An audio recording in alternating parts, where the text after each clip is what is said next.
Good morning, good day, good evening. I am, as always, your host, Brody Robertson, and today we are back for episode 100 of Tech of a Tea. Now, when I said I had nothing at all special planned for this episode, you might have been thinking, oh, maybe I was like saying, oh, I don't have anything special planned, but I'm going to get something, I'm going to have something secret, special that you're going to find out on the day. If that's what you were thinking, you haven't watched enough of this podcast, you haven't watched enough of my main channel to know, no, when I say that I have nothing at all special planned, it means I didn't plan anything special. But today is still technically a special day. So today is January 26th. That is Australia Day, which I forgot was actually happening today. I'll get into that in just a bit. But today is the final day that the Australians are going to be playing on the Japanese Final Fantasy XIV servers. There's going to be a lot of people sticking around, but the majority of us are moving over to the Oceanic servers because Oceanic server transfers finally opened. About 15 minutes ago, server transfers opened. The day before, you could actually make a new character, and finally, we are able to play on the Oceanic servers. They were supposed to come out in like 2 weeks. They got brought ahead. I'm very, very happy they did. So, before we get into that though, the Australia Day thing. Today's January 26th, Australia Day. It's a public holiday. It's our national public holiday, equivalent to, I don't know what US public holidays are actually. It's a national holiday. I didn't realize it was because for me in my life, public holidays don't really exist. Like, I'm working throughout the week regardless of whether it's a public holiday or not. Like, oh, it's day off, public holiday, whatever. I'm still going to make videos. I'm still going to do everything for my YouTube stuff that I was going to do anyway. Nothing has actually changed. All that changes, and this is the reason why I realized what day it was, is I went to go out to buy some lunch, and then I realized that my favorite shop was closed. Like, oh, wait, that makes sense, doesn't it? It's like then it clicked with me, and I went and bought some McDonald's because at McDonald's no one gets public holidays. Oh, my joke's closed. Public holidays do not exist in. Actually, I think they exist at KFC still, but McDonald's does not have public holidays. I really don't have anything special planned for 100. Like, if you're waiting for me to like say something like, "Oh, here's the special thing happening today," it's not gonna happen. It's just nothing there. I'm just gonna do a regular episode, and then it is what it is. I keep saying I'm gonna get like guests planned for like a future episode, and then I don't do it. I'm still gonna keep doing that. The saying I'm gonna do it, and then thinking I'm gonna go do it, and then not doing it. But at some point, maybe the doing it and saying that I am will actually align, and things will actually happen. So we'll start off with the Oceanic servers, actually. So, just before the Oceanic servers opened yesterday, I'm not exactly sure how people found this. I'm guessing by just, like, searching the subdomains of the Final Fantasy server domain, someone found out the IP, I think, like, an hour or two before we were supposed to know what it is. Everyone in the... If you don't know, there's a Materia Discord server right now.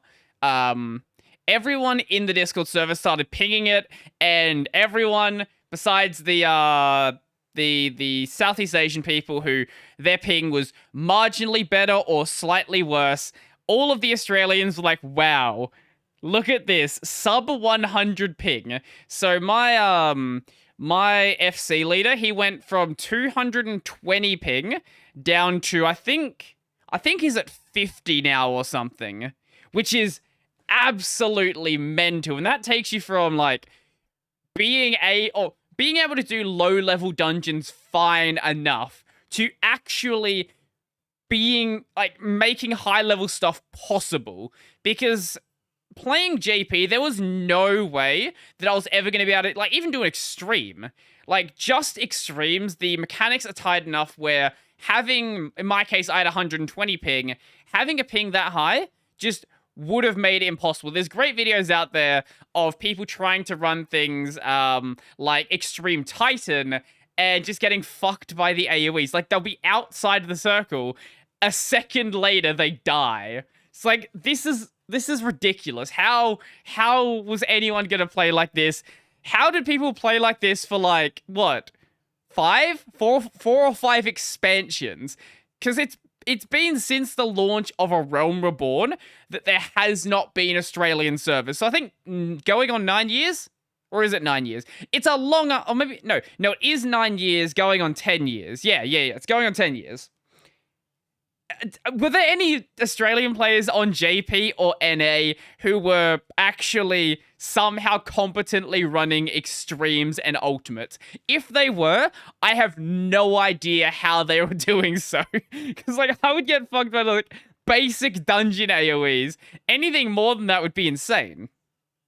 So, my ping where it was at, my ping was just low enough where if I reacted instantly, I could dual weave. So dual weaving is when, so you basically have GCDs. These are your global cooldown abilities. They're generally your main combo abilities, but you can actually use off GCD abilities.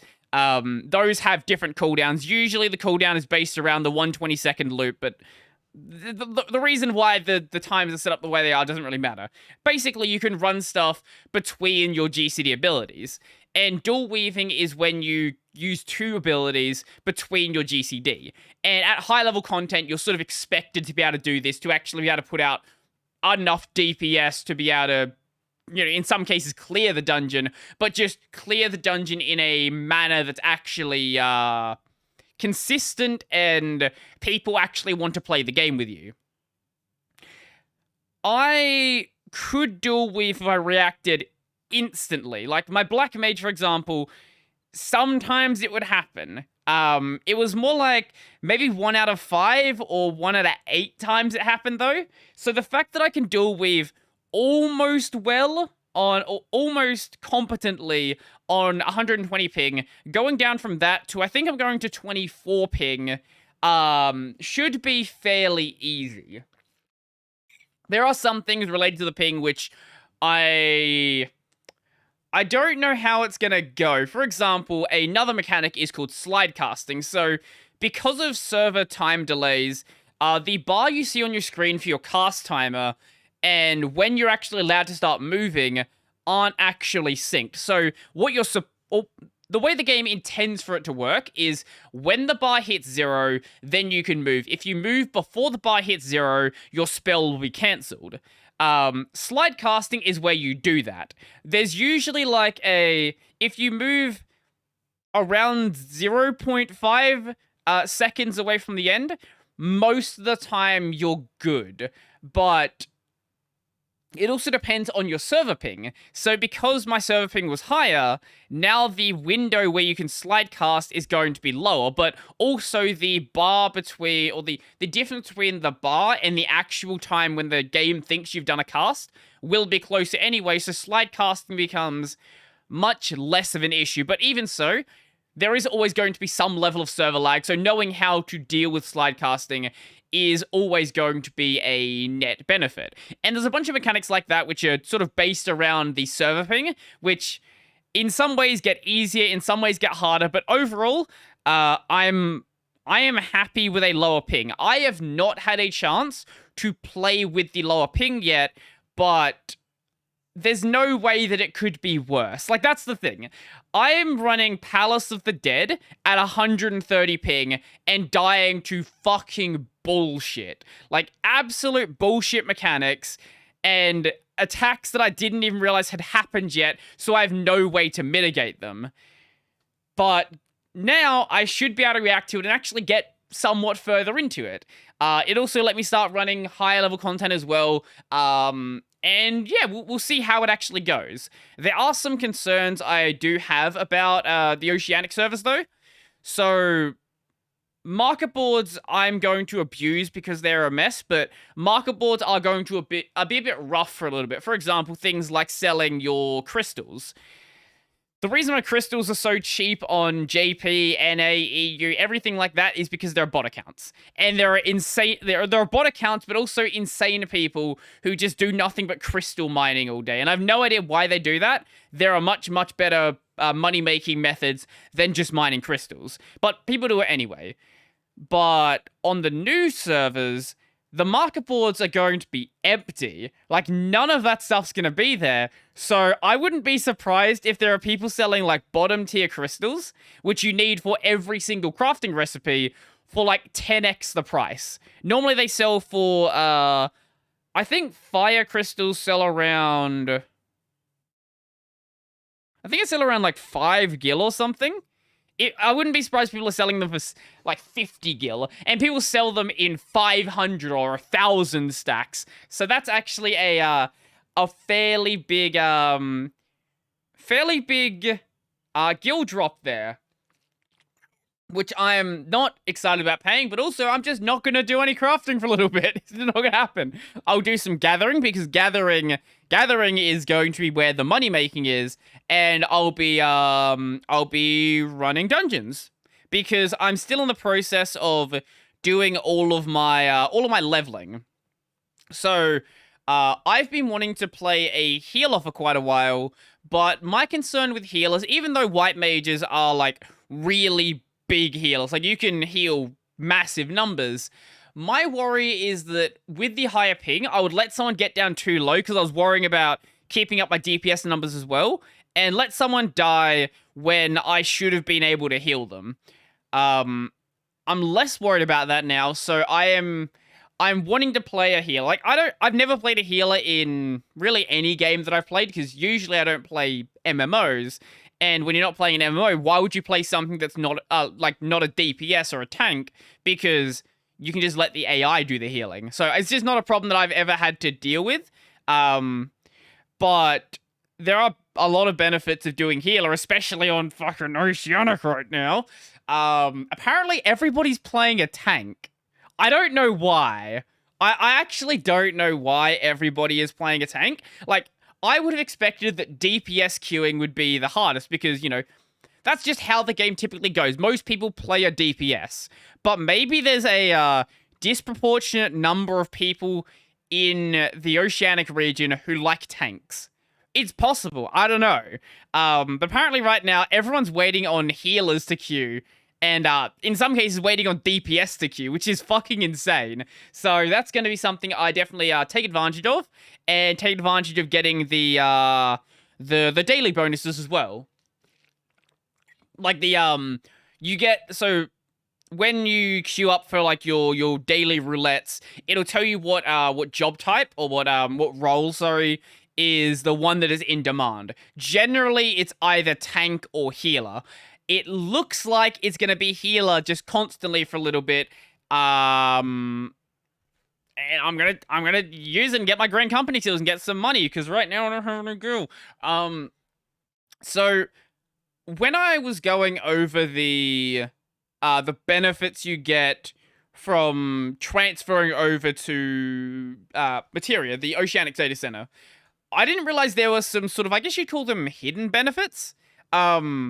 So we know about the 1,000,000 gil you get from leveling a character from level 1 to level 30, leveling an alt specifically, leveling an alt to 30. This can be done, also you get double XP while doing it, so this can be done in like a couple hours. It's not a difficult thing to get to level 30. Leveling early ARR is just really quick, and putting double XP in that's going to make it even stupider. Like, you will be just like jumping through levels. But I found out that if you buy an apartment, so apartments are worth 500,000 gil. If you buy an apartment and then you transfer while owning the apartment, it doesn't just reimburse you the gil for the apartment, it also, for some reason, gives you the price of the apartment. So you get 1,000,000. Basically, you buy the apartment for 500,000, and you get refunded 1,000,000 when you transfer. The same thing happens with buying land as well. Like, you buy a property, let's say it costs, I think it was like 3 million or something. You get reimbursed like 6 million. I'm not sure why that happens. It seems like just a way to inject gil into the economy. Because even though people are going to transfer their characters over from JP or NA over to Materia, there is going to be... I wouldn't call it a gil shortage. It's more like there's going to be less people on the market board, and that's going to lead to less sales overall. But if you give people extra gil, that will encourage people to actually start buying stuff and sort of generate a more healthy market board economy. Either way, if there are players on the server, there's going to be a market board economy. It's just a matter of how long it takes to actually settle into place. Things like the leveling ores, so your electrum ores, your iron ores. Actually, if you're buying iron ores from market board, stop doing that. Just go to the go to most of the what's the word? Most of the guild shops. You can just buy them there. But cobalt, electrum, things of that nature, and then also equivalent in logs, so cedar, ebony, all of that sort of stuff. That stuff is going to settle in very quickly because everyone knows that is a consistently purchased resource, so people always consistently gather it, making it so it's pretty easy for people to actually, you know, go and make money off of that. So that stuff's going to settle in pretty quickly. I expect the less common items, though, let's say I've got some Sagoli monkfish sitting in my inventory, which even on Kujata didn't sell very well. That sold for like 10k, like a piece on Kujata. I wouldn't be surprised if I can get away with selling it for like 25. You know, I should have done this. I really should have done this, but if you have a... So one item that sells really expensively is a Moonfire Halter. I've shown this item before. Basically, it's one of the few non-Mog Shop bikinis you can actually get. Moonfire Halter, and obviously, you look, the game is about glamour. So of course, this is gonna sell for a lot. Put it on the Mikoto. There we go. So I should have bought one before I ran out of gil, but this, I wouldn't be surprised if these start selling for like 200,000, because there's going to be so few of them on the market board that you can basically sell them for whatever you want. I'm down to 20,000 gil at this point. But if I thought about it earlier, I absolutely would have stocked up on these and just watch what happened, because I guarantee there's going to be a mess to get. So if I happen to get a treasure map that has marina cloths, I'm probably going to have to make one, or maybe just sell the marina cloth and see how much that sells for, because that, for whatever reason, the cloth sells for more than the halters themselves, which makes it so there's no real money making in actually crafting them unless you gather the items yourself. So really the only people who craft them are the ones who are doing treasure maps to get them.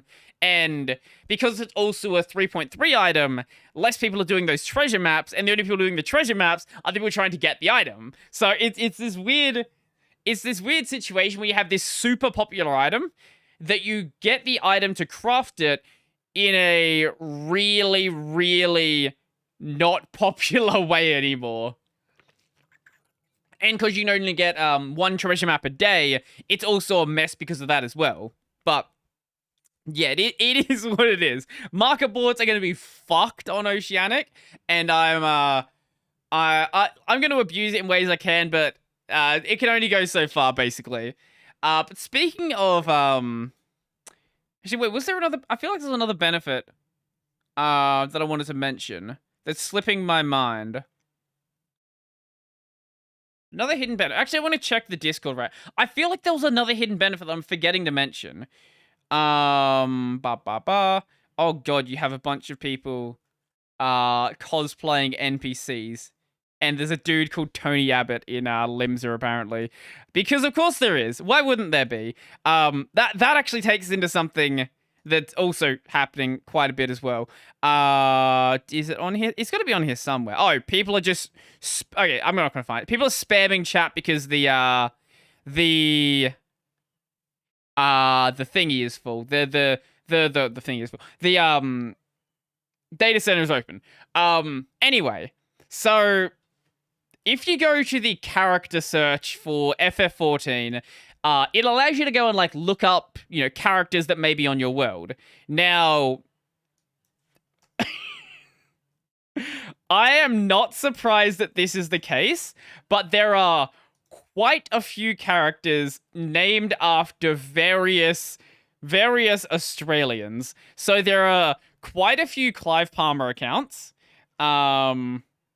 I know, I didn't realize there was until just now. Apparently there's a bunch of Tony Abbott accounts. Let's see how many of those there are. Could just be one, to be honest. Why is it not searching? Oi. Work. Oh my god. There, okay. Oi. No, what are you doing? Tony Abbott, Tony Abbott, Tony Abbott, Tony Abbott. Wait. Also, there's apparently a bunch of FCs named after Centrelink as well. Of course there is. Tony Abbott, Tony Abs, and I know there's, right, the other good one. Anyone who's not an Aussie has no idea what's going on right now. We have Bunnings Snag, Bunnings Warehouse, Bunnings Hair House, Bunnings Hair House. That's actually a good one. Bunnings Sanger, Bunnings Sausage, and these are just everywhere. There are so many of them. Wait, someone actually bought a level boost on their character. Is that a level boost or was that a transfer? They bought 2 level boosts? Wait, what? Okay, apparently someone level boosted with a character named Bunnings Warehouse. Is there anyone called Centrelink? I know there are a bunch of FCs called Centrelink. Centrelink, yep, Centrelink bounced, Centrelink Dullbludge, Centrelink Officer, Centrelink Services, Centrelink Welfare, Detention Center, MyGov, or Maya Center, sure. Mate, the Oceanic servers are a fucking mess right now. There are so many ridiculous accounts. To be fair, a lot of these accounts are burner accounts that people made just for the sake of getting their thought they'd be here. Just for the sake of getting the 3 million gil you get when you get to level 30. Bunch of gyms mowing as well. So I actually have a great name for my my ult that I'm going to be running. So gyms mowing's great. Like, if I was going to do gyms mowing, though, it would have to be, I have to do a botanist. Either gyms gardening or gyms mowing as a botanist. But, I think the name I'm going to go with for my ult is, because warriors are super busted right now, I'm going to call it Gym Solo Clears. I'm going to level a warrior up to level 30, and it's just going to sit there and be done, and I'm never going to touch it again. But there are just so many of these right now. Actually, I do want, wait, is it, how do we do it? If we go, where is it? Where's the community? No, not community. Free company search. Okay, let's see what free companies actually exist on Materia. Obviously, there's going to be, not dumb ones, but I guarantee there's going to be a lot of dumb ones right now. Where did it go? Wait, what? Free company search.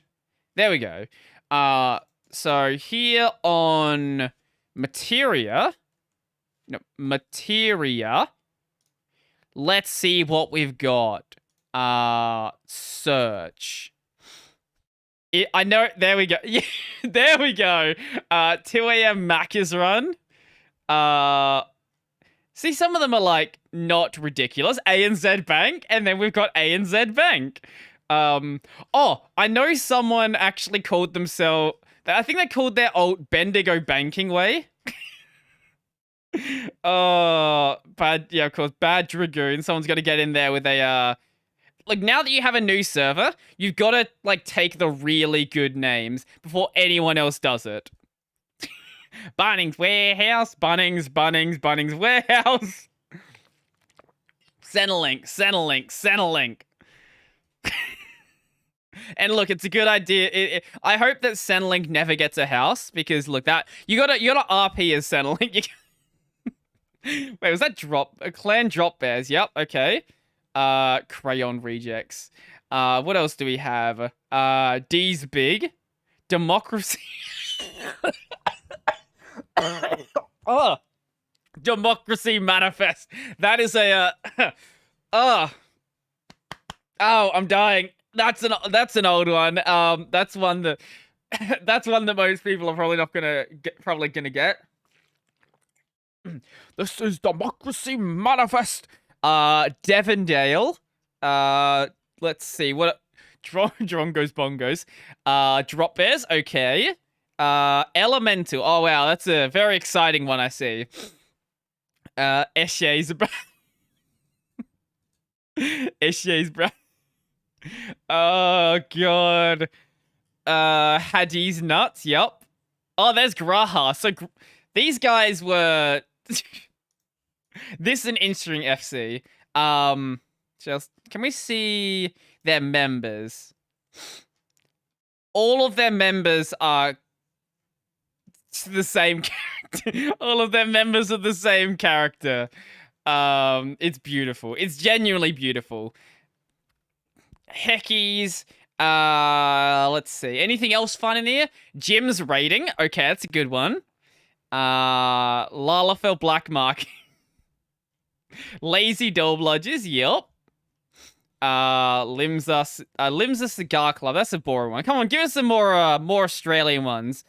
And there's the Monkeys of Eorzea, my FC that haven't joined. I'll rejoined again over on over on Materia, but I am very excited to go and do so. Is the last play? No, one more page after this. Not quite. Did whatever they can to make it look like a certain leaf. Principality of Xeon. It seems like we've passed pretty much all of the. I was gonna say all of the dumb ones, but no. There's Shiggles and Gits rather than Shits and Giggles. Sit on My Face. Social Credit Farm. What else we got in here? Tax evasion. Yep, lovely. Lovely as you'd expect. And do we have any more Aussie ones? It seems like tunnel snakes. It seems like there it is, Victoria Bitter. I'm almost certain there's a character called. If there's not a character called Victoria Bitter, I'm going to be very very depressed. Let's see. So character search. Let's see. Look, even if you're not playing to actually fully play on Materia, if you're an Aussie, just make an alt just to go and visit, because right now you don't have like cross region visit. Yes, there are. Okay, of course there are. Victoria Bitter, Victoria Bitters, and okay, Victorian Bitter. There we go. I'm gonna check this one. Is there a 4x gold? Come on, there's got to be a 4x gold. Yeah, there we go. This is how you know it's the Australian server. Oh my god, there's more of them. Look, I blame everything right now. Everything that's happening on Materia right now, I blame 100% on Square Enix. They said if you level an alt to level 30, then you can go and get a million gil and 15 days of free playtime. This is a problem that you have caused. Right, the other hidden bonus you get. It's not a bonus, it's more like take advantage of it if you want to take advantage of it. So if you want to change your character name for free, normally it would actually cost money. If you want to change your character name for free, make an alt on the new server, transfer your character to make a note on the new server with your current name, transfer your character to the new server, and then when you try to log in, the game's gonna be like, yo, there's already someone on this server that has that name, change your name. So basically, I don't know if this happens normally with transfers, or if this is just a thing specifically with new servers, but that is something you can take advantage of as well if it is something you actually need to do. I play basically the same name in every game, so for me, nothing actually changes here. So for me, I don't care, but it is a nice little benefit you get if you do want to change your name. I don't know how this completely slipped my mind. I was planning to talk about this in the first segment, but I guess we're continuing the Final Fantasy XIV segment for just a bit. So, last week, not too long after I recorded the podcast, actually, I think it was the day that I was doing my main channel stream. Right, because I delayed the main channel stream time. Yes. So, two of my FC members decided to have an eternal bonding. This is basically a marriage in Final Fantasy XIV. I'll show you some of the pictures. I did upload all of the footage to my my gaming channel, though. So, here we go. I went into this not knowing what to expect whatsoever. I've never gone to an eternal bonding. I just haven't really been playing the game long enough to really meet anyone who is that obsessed with the game. But as soon as I joined this FC, this happened. So, basically the way the event works is you'll be given a invitation. This invitation basically says when the event is actually going to happen. It doesn't necessarily have to happen at that time. The people actually running the event, the people in the Eternal Bonding, they have the ability to choose exactly when it starts anytime after that point. Basically, they have it... I'm pretty sure there's a window, but if they want to start it like a couple minutes after, then they can actually do that. So basically, the way it works is you get this invitation, and there is a church located in South Shroud. I don't know why it's in South Shroud and not in like one of the cities or something like that, but it's in South Shroud. So you go there, talk to the NPC at the front, and you'll be put into the lobby area. Actually, why don't I just show you the footage as I'm actually doing stuff? That makes so much more sense. Let's see, YouTube, Brody Robertson plays, and here we go. I'll mute the audio, because we were on Discord the entire time as well. So, you're at the front of this area here. This is the NPC over somewhere around this area that you have to talk to. And when you actually talk to them, you'll be brought into the lobby area. Now, basically, this is up for the host to actually decide when to start the event. But up until that point, everyone's just, dicking around, just working out what the hell's going on. Like, oh, what do we do here? Do you just like chill? So this event had a dress code as well. Either wear black or white. I decided to go with black. I was wearing my my Weaver gear. So anyway, once the event actually starts, I was also checking out people's glamour. I saw this Vieira sitting next to me. I was like, "Ooh, that's a cute outfit. I want that." Anyway, once the event sort of starts, I guess partially starts, you'll be brought into the main seating area, which you don't actually have to like sit down. You could just go and like run around up here. The game doesn't stop you. Like, I don't think it even stops you. It doesn't stop you while any of the important stuff is happening either. You can just like do whatever you want. But it's respectful to go and sit down and just wait for the event calmly to start while, checking out people's glamour sitting around you, which is exactly what I was doing. Anyway, let's see if we can find when the event actually starts. Here we go. So when the important part of the event actually starts, that'll be in a cutscene. So you'll have the two people getting married, walking down the aisle, doing all the fun wedding stuff, and you get this really, really nice cutscene. I don't know if this cutscene ends up being available for them to actually go and rewatch. Like, you can actually go and rewatch story cutscenes in the in an inn or anywhere that you have there's a thing you can place in your house to do the same thing. I don't know if this is re-available for them after that point. But then once that initial cutscene is over, then that is when the chaos ensues. So a lot of people here have never been to a Eternal Bonding before, so we just sort of like did whatever everybody else did, and then when people realized that they could move around, give it a second. Here we go. So everyone's about to. I don't even want to spoil it actually. Let's see if. Yeah, one person starts running up. Yeah, okay, now everybody starts to rush the stage. It's like, okay, other people are doing it. Well, I guess we're rushing the stage now. And people in Discord were like, wait, what the fuck are we doing? What's even going on right now? But there's actually an invisible wall right here. You're not able to actually get up onto like the main area here. At least not at this point. And this keeps going for a couple of minutes, or at least until the host decide to go into the next stage of the event. And God, the effects get a little bit ridiculous here.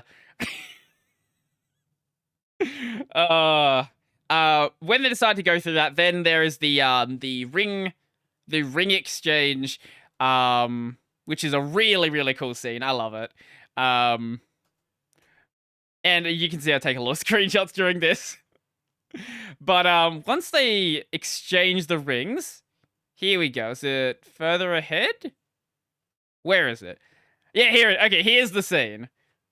So this is a great scene. So they both end up getting wings. I don't know why they get wings. Just accept it. They just get wings for some reason. And they have their nice little kiss while having a bit of a flight for some reason. The theory that I've heard for why you get wings is because if you're a Lalafell, you'll be too short to actually kiss your partner unless they're also a Lalafell. So it's a likely explanation. But I don't have any full confirmation of that actually being the case. So once that's done, basically then it's chaos time again. It's just chaos time. And at some point, yeah, there we go. The second the invisible wall breaks, everyone's like, okay, well, I guess we just run up there. Everyone's trying to get up on the stage. Like, oh, okay, well, chase the bride and the groom and just... Oh. So from this point, basically it ends up just going to everyone spamming effects, us getting some pictures. We stood here getting pictures for quite a while. You do have a limited amount of time you can actually be in this area. As you can see, there is a 30-minute timer to be in this specific area. But then you get to go out into the lobby area where you can take more pictures if you want. You get another like 15 minutes to take pictures out here. We didn't really know where to go. So we just went wherever people who'd done this before thought was a good place and got some more pictures there. We ended up standing against this water here, looking out over this way. So we'd have the backdrop of this lake, and if you angle it right, also the intersection of the church as well. And yeah, that's pretty much it for the event. After that was done, after that was done, there is another cutscene. So for whatever reason, we're now back inside of the main church area. I don't know how we got back here, but we're back here somehow. And once they end up leaving, they fly off into the sunset on a white chocobo. Because, of course they do. Of course they do. But once that's all done, we ended up chilling out the front for a bit, listening to some music. Also, because there was a couple of bards here. Also, the reason why they got so many people to actually show up is because when you go to an Eternal Bonding, you get given 2 free minions. I ended up getting the Demon Box and the Bride's Moogle, but I'm pretty sure there are other ones you can get as well.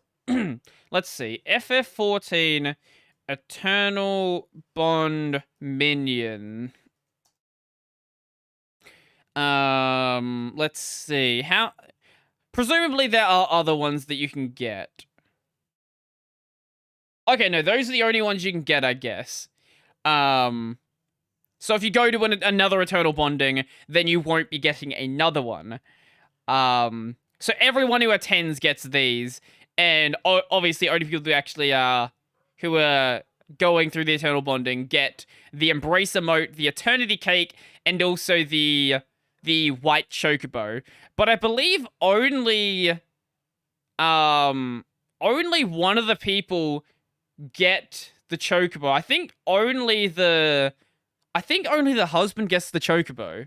I don't think both people get the Chocobo. I could be mistaken there, but I think that's the case. There are also hairstyles you can get. Oh, there are also hairstyles you can get as well. That's cool. And you also get also when you go through it, you get access to the to some special attire. So you get access to they ended up having the standard plan, the white gown. But honestly, I feel like the platinum plan is the best looking one. See, okay, that's a terrible picture.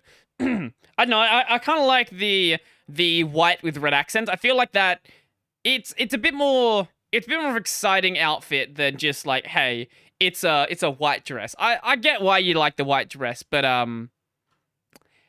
I prefer this one. Am I gonna find some random person just so I can get this glamour? I can't. I can ask someone in my FC, yo, you want the you want the Eternal Bonding glamour? Honestly, it's not the worst idea. It's not the worst idea whatsoever.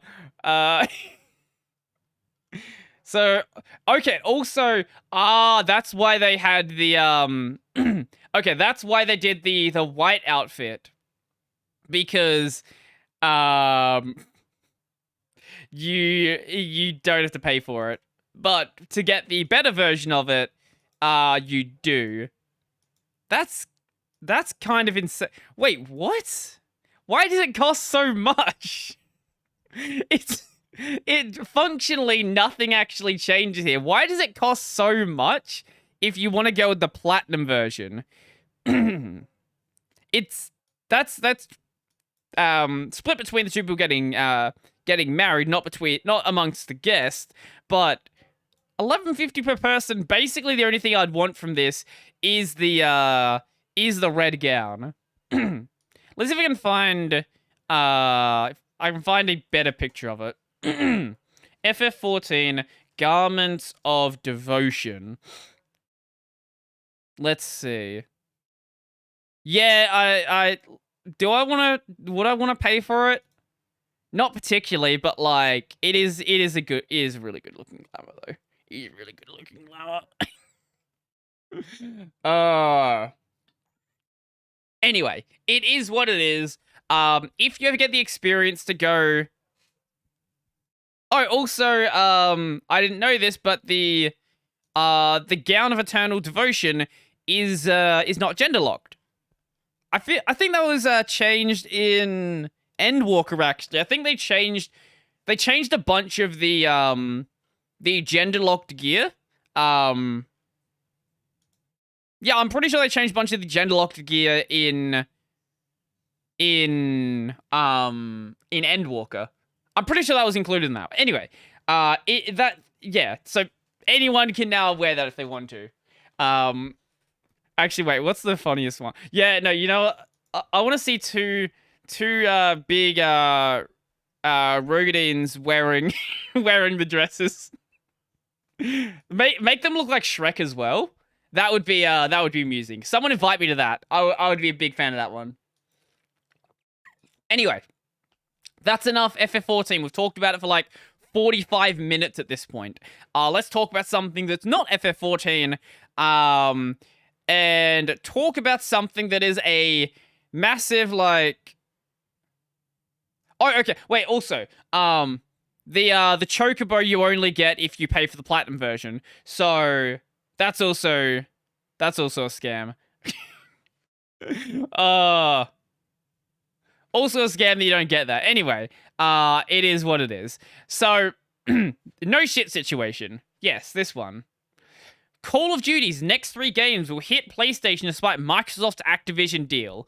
I've seen so many people saying, oh, now that Microsoft has purchased these, or purchased Call of Duty, that means they're gonna stop letting the games be sold on these other platforms. Like, do they know how much money Activision would lose if they stopped selling games like Call of Duty on other platforms?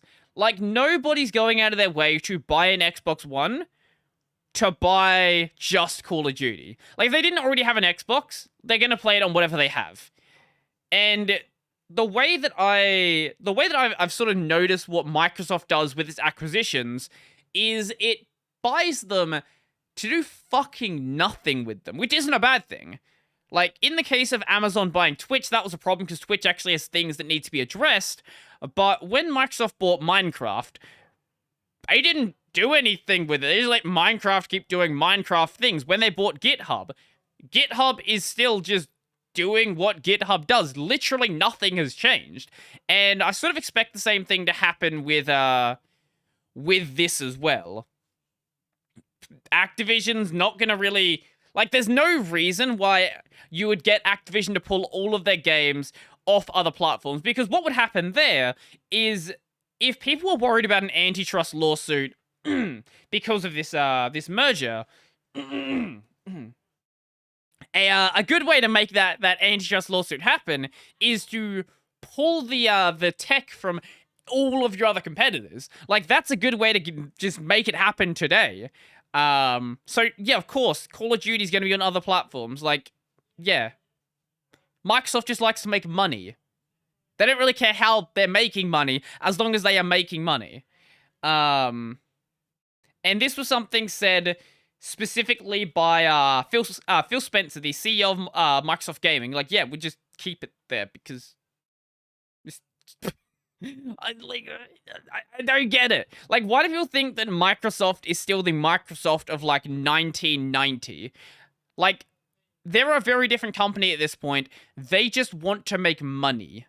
And they'll make money by being on all the things they can be on. Honestly, like, if it made Microsoft a lot of money to release their games on Linux, their games would be on Linux. Like, that's as simple as it is. Not sure why this is news.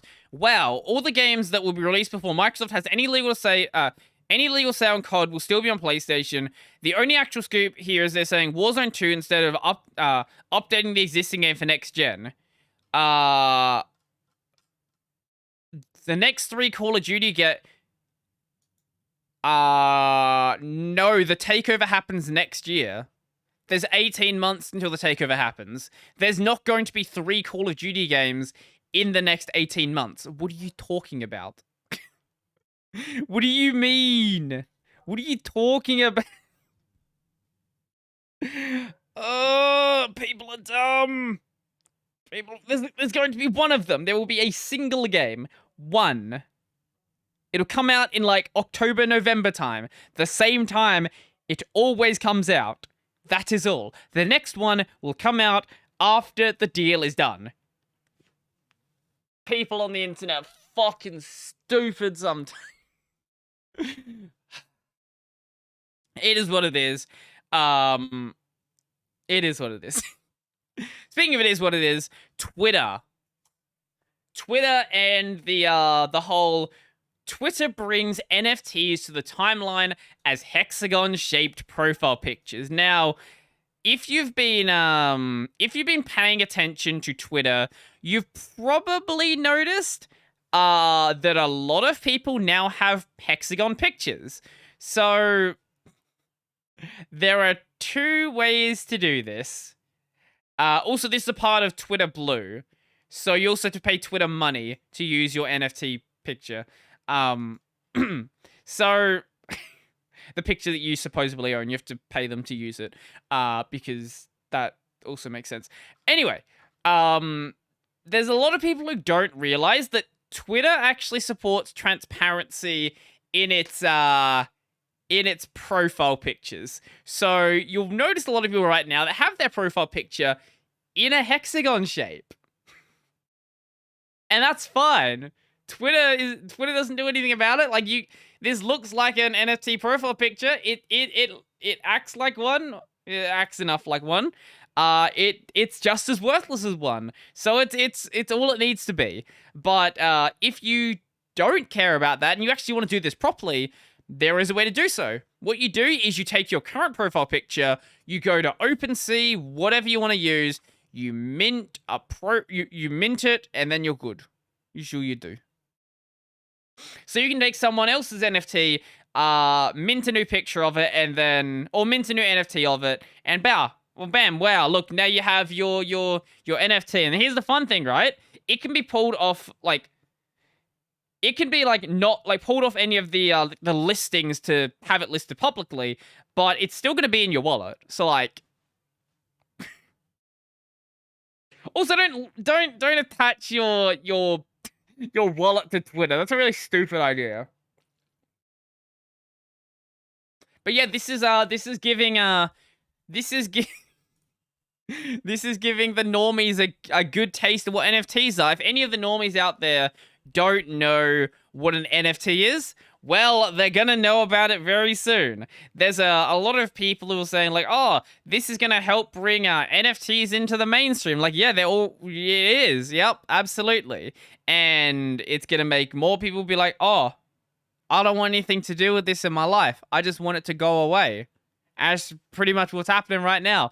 A lot of people who didn't know about them are like, oh, that sounds like a scam. It's like, it does, doesn't it? It really does. You're not wrong about that. But, speaking of scamming, guess who might be scamming you soon? So, YouTube CEO hints at a potential NFT feature. Susan Wojcicki, I've never known how to say that name, says the company is looking to help creators capitalize on emerging technologies, basically giving creators a way to sell NFTs through the YouTube platform. Now, obviously they were going to do this. Like, they give you an ability to sell merch through the platform. They give you the ability to have memberships. Obviously, if something like this takes off, they're going to give you the ability to sell NFTs. But I would say that if you're looking to, like, I don't think you should be, but if you're looking to actually sell NFTs to your suckers, do not do it through YouTube. So if we look at memberships, if we look at super chats, look at anything that YouTube touches, they have such an insane overhead that you're going to make nothing from it. So there's like a 50% overhead for memberships. If someone subs to my channel on YouTube with a membership, or they join my membership, whatever you would call it, I get half of what they paid. Like, that's insane. If you send a super chat, I lose like 30%. There's no reason it has to be that high. Like, none at all. It's not like, you know, YouTube's adding or offering some like really innovative feature that isn't being offered by other platforms. It's not. It's just the only thing that can integrate with YouTube. So they just charge whatever they want for it. Like, if it's actually been done properly, what it should be is card fees, all of that fun fees, and then 5% on top of that. So let's just say a 10% cut YouTube takes for all of their transaction handling. That makes sense. Now, it's different in the case of ads, right? I can totally understand why the YouTube cut for ads is higher than it would be for a direct tip. Because in the case of ads, they are having to go and contact advertisers and manage all the, like, the advertising network engine, all of that fun stuff. So there actually is work that YouTube needs to do there. But when they are linking your YouTube account to a Stripe account, and then Stripe is doing all of the transactions, like, what are you doing, YouTube? Like, I don't know if they're using Stripe, but they're clearly not using anything where it's like some crazy thing that needs a 50% cut. So, but YouTube is going to keep doing that because, I don't know, I guess, like, the thing with YouTube, right? There are a lot of people who say, oh, wouldn't it be great if there's an alternative to YouTube and people could, like, go use a platform that like, respected your freedom or something like that? And yeah, it would be. They exist. Use them. The reason why nobody uploads to them is because nobody uses them. Like, if no one's watching videos on, like, Odyssey or anything like that, why would anyone make content for those platforms? And if no one's making content, why would you watch videos on the platform? It's this infinite cycle of trash, basically. It's this infinite cycle of there's no content, so no one uses it. No one uses it, so there's no content. Also has crypto in it, and that also scares some people away. As much as I like the crypto aspect of things like Odyssey, I can totally understand why a lot of people see that and they're like, oh, this is weird, I don't like it. I kind of wish they they treated the crypto aspect in Odyssey a lot more like bits on something like Twitch, where no one really complains about bits. If bits all this time were secretly a cryptocurrency and no one knew about it, nothing would have changed. The only thing that would change is, oh, now we just find out they're crypto. Like, okay, that's fine. Obviously, bits are not crypto, but you get the idea. If from the start, like, Library and Odyssey had that obfuscation there, where if you wanted to know, you knew it was a crypto, but if you didn't want to know, then you're like, oh, okay, this is just, like, the payment method that you use on this platform, no one would really have a problem with it. It's just there's a lot of people out there who, by default, have a issue with crypto, regardless of what it's actually being used for. But before we go to the next break, I just want to say, we're not in a bubble. This is not a bubble. This is not a bubble. Look, I'm waiting for it to... I wouldn't be surprised if, like, it just... Whew, because crypto people are insane. But I feel like crypto people sort of just make up terms for how graphs work. I heard someone describing the current shape of this graph as a Pikachu pattern. Now, that might very well be a real thing, but if you go to, like, crypto Twitter and you just start sending out graphs with lines just pointing everywhere, I have a feeling that a lot of people out there would not be able to tell the difference between that and someone actually doing real market analysis, because I feel like a lot of people actually doing market, or who say they're actually doing market analysis, are actually doing that. Because at the same time, you have, like, graphs that of the exact same bit of data showing the exact opposite thing. It's like, oh, well, it's 5 head time, it's pointed up slightly, and then it's pointed down, and that means it's going to go way up, but also means it's going to go way down. Whoa, maybe it's going to be flat instead. Like, depending on how you interpret the data, everything is correct. Everything is correct because there is no sensible market in crypto. Everything just happens. Everything is right, everything is wrong at the exact same time, and it is what it is. It is what... That's basically the theme of today. It is what it is, basically. When we actually, no, you know what? I'm gonna go over this now. So Blizzard We've completely segued from crypto now. This episode's going to be exactly that. Blizzard.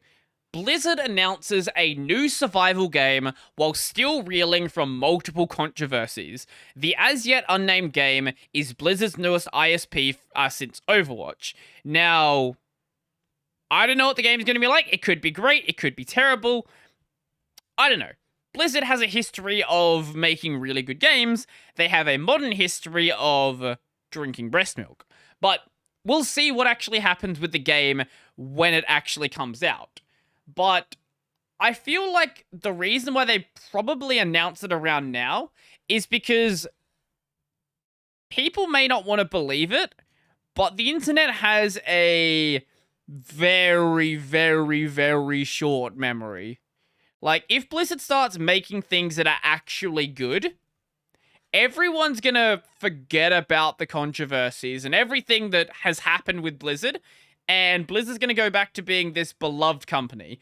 All they need to do is make this game good, make the next installation of Overwatch good, and make the next WoW expansion good, and maybe even make the next Diablo good. Once that's happened, if that happens, then nobody will even remember anything that happened with Blizzard, anything negative that happened with Blizzard. All of that stuff, that was just a fever dream that we don't need to remember anymore. I don't really like that's the case, but as I said, very short memory. Like, think of after the whole, don't you guys, what was it? Let's see. Was it, one second. Don't you guys have phones? Yeah, don't you guys have phones? This was when the mobile Diablo game was announced. What was it called? Diablo Immortal, that one. When Diablo Immortal was announced, and and on stage, Wyatt Cheng said, when everyone started booing and asking, like, is this an April Fool's joke? Like, we wanted an actual Diablo game or an expansion after Reaper of Souls. He was like, but don't you guys have phones? And everyone booed more. Like, what the fuck do you mean, don't we have phones? Yes, we just want a good game, not a fucking mobile game. Did that game ever actually come out? I have no idea. Oh, it was released... Wait, what? Oh, it's just about to be released now? Hey, look, maybe Diablo Immortal is gonna make everyone forget. Maybe Diablo Immortal is the game that is, that is gonna reinvigorate, Blizzard. And they're gonna become the powerhouse they once were. I don't think they are, but, hey. Mobile games certainly have certain big markets. Diablo Immortal is not playable offline. Why? Is this like... Is Diablo Immortal gonna have gacha? Tell me it has gacha. It has to. It's a modern mobile game. Come on. Come on. He's gotta be. Diablo Immortal confirmed pay to win? Like, I'm not seeing anything... I'm not seeing anything to confirm that it is a, that it is a gacha game, but it's a modern mobile game, so I'd be very doubtful that it's not. Also, it's from Blizzard, and Blizzard is not not afraid to include gacha mechanics in their existing games. So, hey, if you make a mobile game, fuck it, just make it gacha.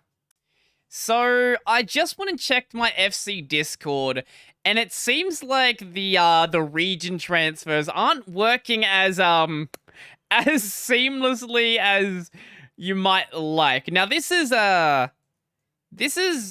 fairly normal when a game first has new servers launch and there's a big influx of players, but I'll see if I can bring it up. Yeah, I can bring it up in the web browser. Cool, here we go.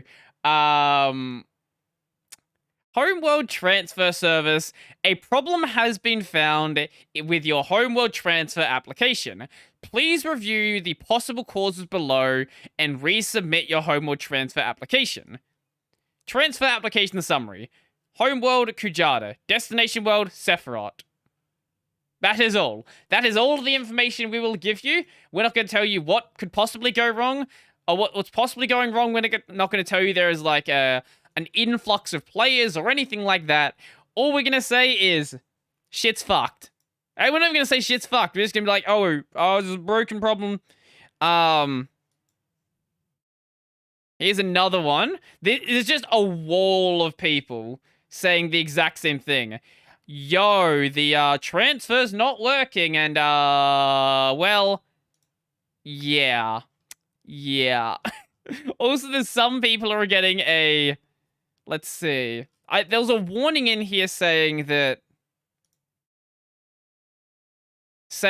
well, where is it? Saying the world they were going to was being full, which is not true. Like, none of the new oceanic worlds are full. So the fact that you're getting that email is actually fucking hilarious. But it seems like a lot of people are getting through just fine as well. Also during all of this, maintenance started. Like, they got too many people and it fucking crashed the site and they had to start maintenance. See, this is the thing that happens every time an MMO launches. There is not a single online game, MMO or otherwise, where launch day is solid. Every time something breaks, whether there's too many people joining the servers and the servers crash, whether the login queue is not working, whether the transfer service coming from a different server is not working, every single time, something breaks.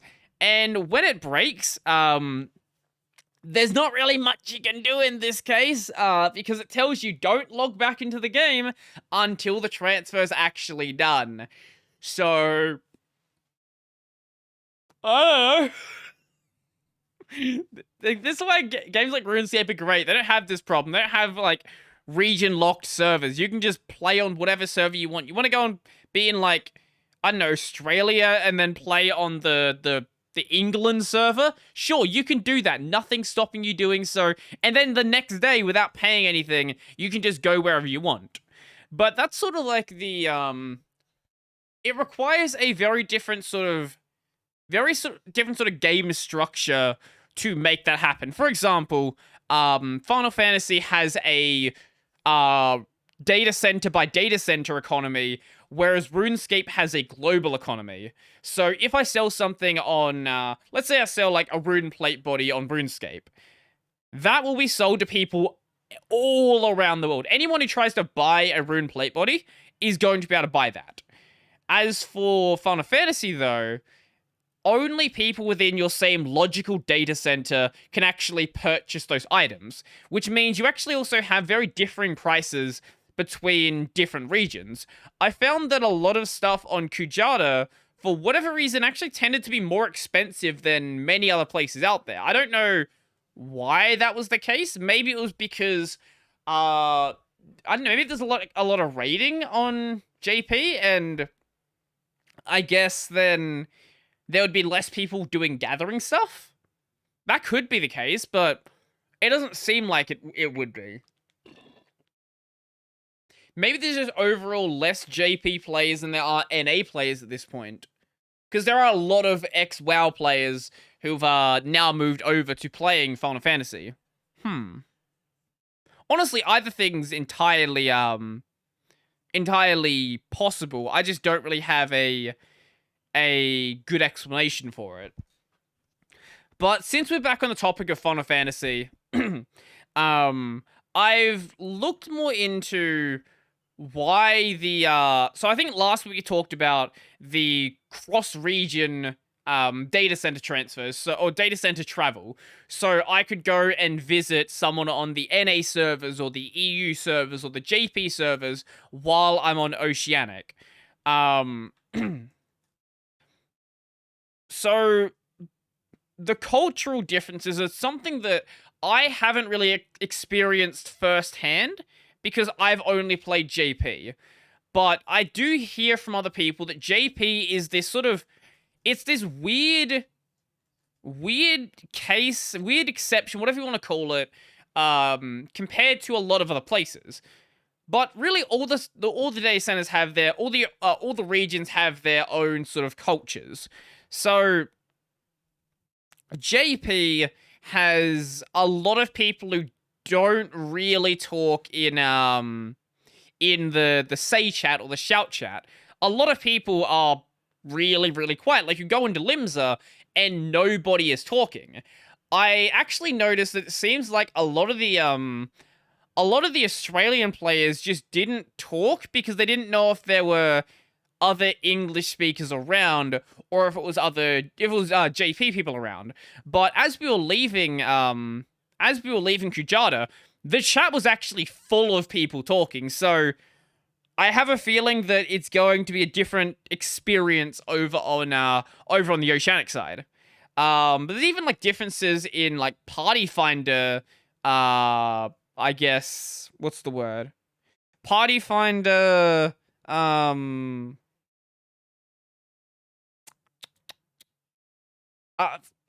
What is the word?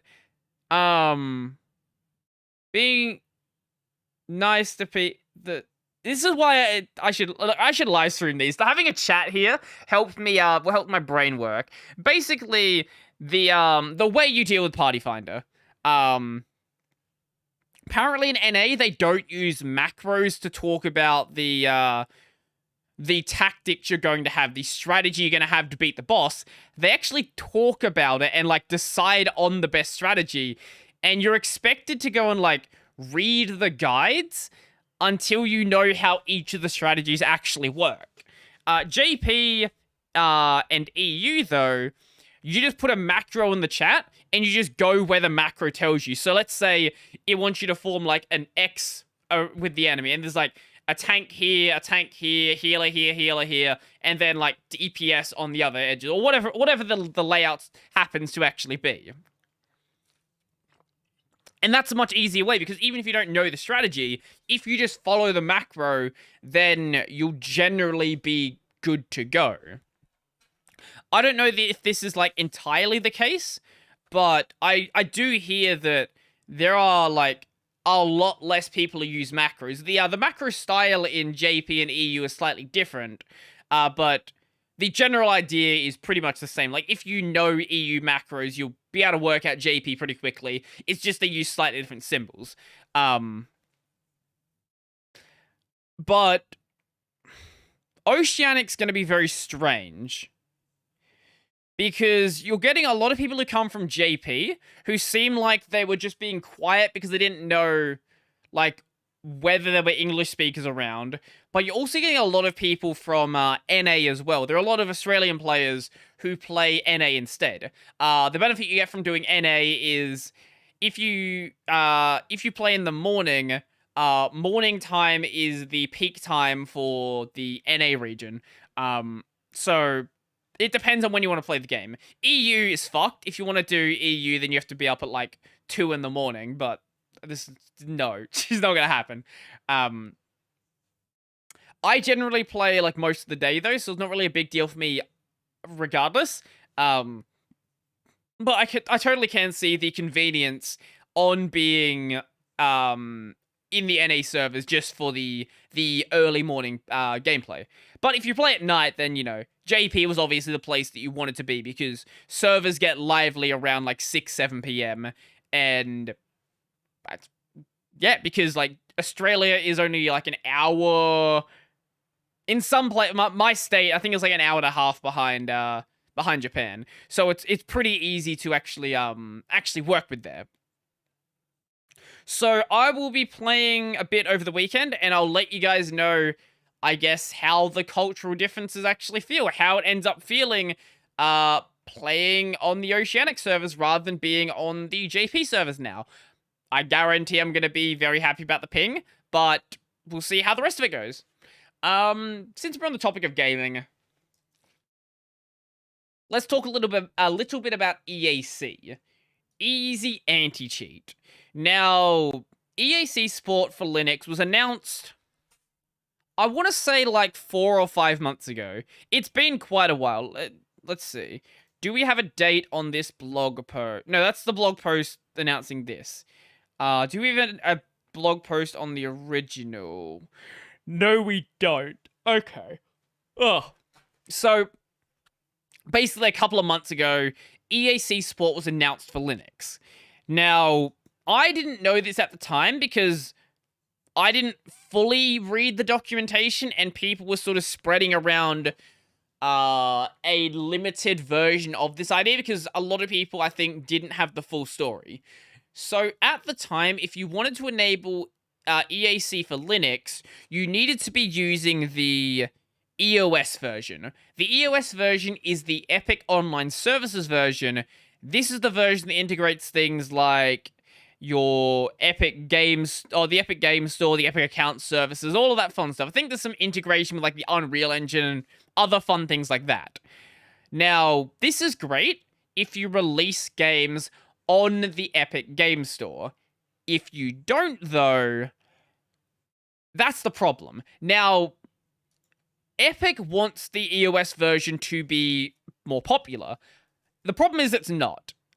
So when they announced the ability to enable Linux support in the EOS version, it didn't actually affect anybody, really. Like, anyone who's not released on the Epic Games Store was not using that version. Now, what games would that include? So, luckily, there is a list on SteamDB about games using Epic Online Services. This isn't every game using EAC, that is a separate list. We can go and look at that list as well. But this is just the games using Epic Online Services. Now, games that you might think would be on here, or games that use EAC, but you don't know which version they're using. So, Apex Legends, they use the non-EOS version. Dead by Daylight, non-EOS version. New World, non-EOS version. Lost Ark, non-EOS version. Basically, all of the games that people care about use the non-EOS version. If we go over to the other list just to make sure that they are showing up for EAC, easy anti-cheat. There is 189 games on Steam that use EAC. Also, yeah, Halo MCC as well. So Lost Ark right here. Lost Ark does use EAC. This is a problem. And this is a big reason why no devs were actually enabling this. Because if they wanted to enable this feature, in the state that EAC was currently in, you would have to completely re-engineer your entire architecture. Like, you would have to go from being a developer that makes use of the EOS version to the non-EOS to the EOS version. That would give you an extra point of failure. It might have to be tested in a different way. All of your tool chains for integrating that stuff now can't be used, and you're basically fucked. So it would cost a lot more money to integrate than it would if you could just use the version you're currently using. And that's what has changed. So as of, I want to say a week ago at this point, I could be wrong on the exact time, but as of about a week ago, now what you can do is use your existing version of EAC, whether that's EOS or non-EOS, go into the EAC partner site, the place where you actually deal with your EAC settings, and then enable it. Then you download the library for your specific version of the EAC SDK, stick it in the directory next to the Windows version, and you're done, basically. You just upload it to Steam, and now you're done. You don't have to go and recompile the game, modify any game source code, or anything like that. This is something that can be done by someone who is not even a developer. You can give this job to, like, the intern who has just written their first line of C++ code, and they'll work it out easily. You could give this to your HR department and still manage to get it done. Now, even though that is the case, there is a slight issue. So, BattlEye.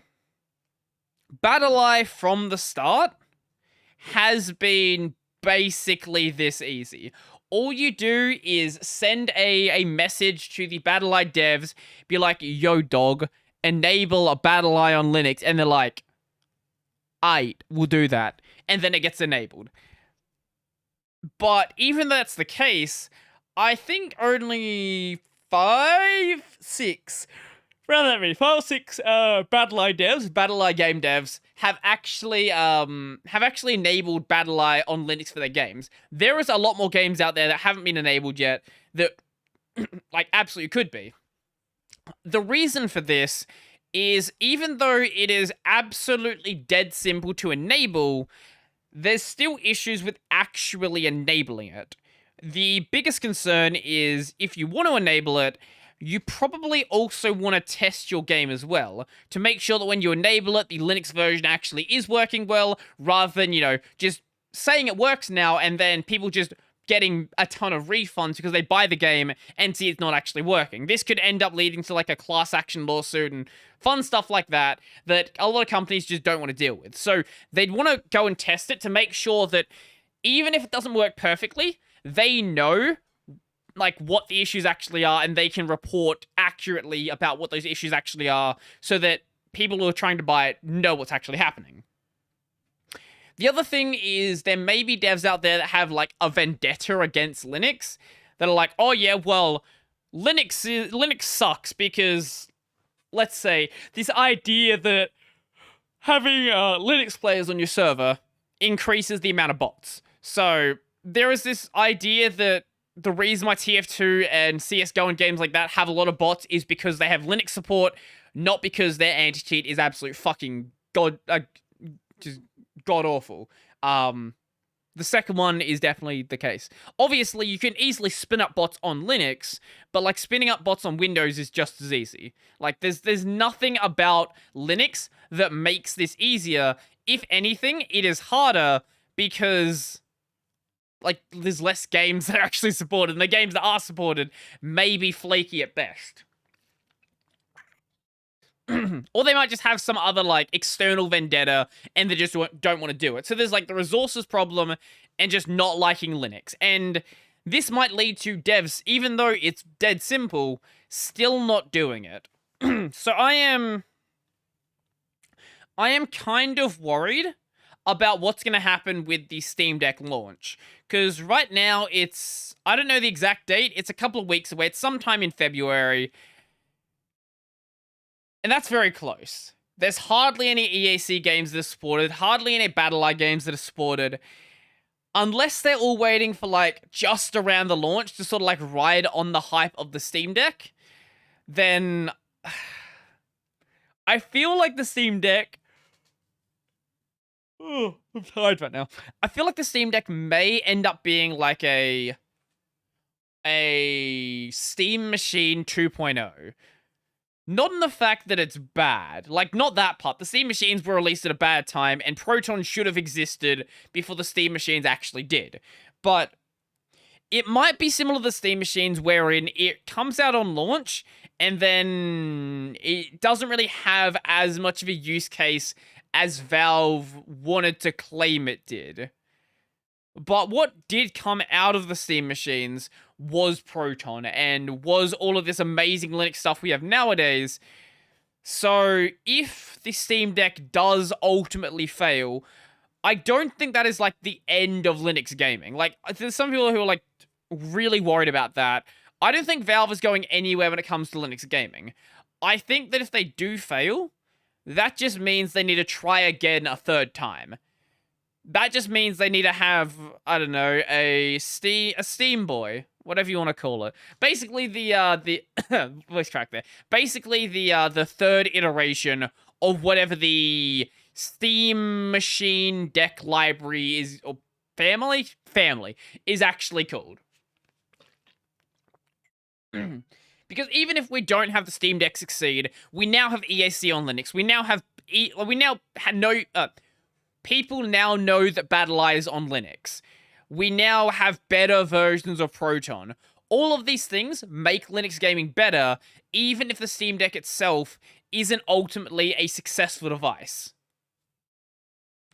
I guess the The difference with the Steam Machine and the Steam Deck, though, is in the Steam Machine case, primary creation of Steam Machines was done as like a third-party system integrator thing rather than being a first-party thing. I can't imagine those system integrators were doing it for free, though, so maybe there was like a paycheck going under the table anyway, and either way, this is going to be a fairly big investment for Steam, regardless of how it ultimately ends up turning out, I guess. But only time will tell what will actually happen with the Steam Deck, and I'm excited. I'm definitely very excited. Speaking of things I'm excited about, this is hilarious, and I love this. Flying cars are a thing that are I don't think are ever actually going to be a thing, just because of how difficult it would be to actually manage. Because you wouldn't better have someone just, like, fly their car around just wherever they want, because right now, planes, you can't do that. There are, like, set paths you can take, and that's done for safety, and it's done to make sure people know where the planes actually are. If you do the same thing with a car, like, the same thing's gonna happen. But anyway, this is a flying car which wins airworthiness certification.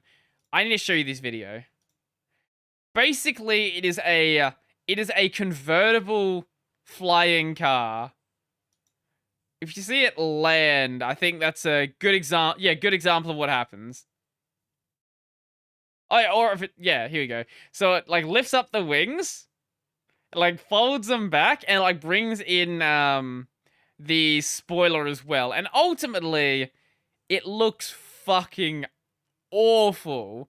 Like look, look at this thing. Also, to make sure it doesn't have too much drag, it's got these solid hubcaps on as well. So you can't actually see the can't see anything under it. The air car is clocked up to 40 hours in the air. Wow. But has not been certified for commercial flight. This is something that is always this is always going to be a like you need a pilot's license to do this. Unless they are like set courses. If it's instead of being like a flying car you can go anywhere, it's a driverless flying car. Now, that's even further away than driverless vehicles, but I do have a topic on in just a bit. But driverless flying cars are the only way this could be something outside of the commercial space. I think there is like some viability in the commercial space because look, there are people who want to go up and like fly in a two-man glider, in a like a two-man propeller plane, things like that. Something like this in a situation like that, I think makes a lot of sense because if you can say, I didn't just go in like a two-man glider, I went in a flying car. Like, that's so much cooler, and there's people who are going to do it just for the, like, the sake of the gimmick. But outside of that, look, if anyone can do it, it's fucking Elon Musk. Elon wants to build a tunnel under cities, so if he can do that and actually get permits to do it, look, I'm sure that the crazy man can get permits to do anything, even if he actually can't build it. Which is a common theme with a lot of the things that happens with Elon, actually. It's like, oh yeah, this is such a great thing. Oh, what's your manufacturing capacity? Manufacturing what? And then they just sit in they just don't exist ever. The Cybertruck is actually getting closer to being, like, real. So, 2023 Cybertruck leaked in full drive. This car look. The more I see the Cybertruck, the more ridiculous this car looks. Like, honestly, this car is so fucking stupid looking. That's ridiculous. That sounds like a, yeah, that sounds about right. Let's see if we can, here we go. It's got one fucking giant light bar. Like, what even is this thing? Also, I do love the unpainted look. The unpainted look it's honestly great. It's probably the best thing about the entire vehicle. But imagine trying to, like...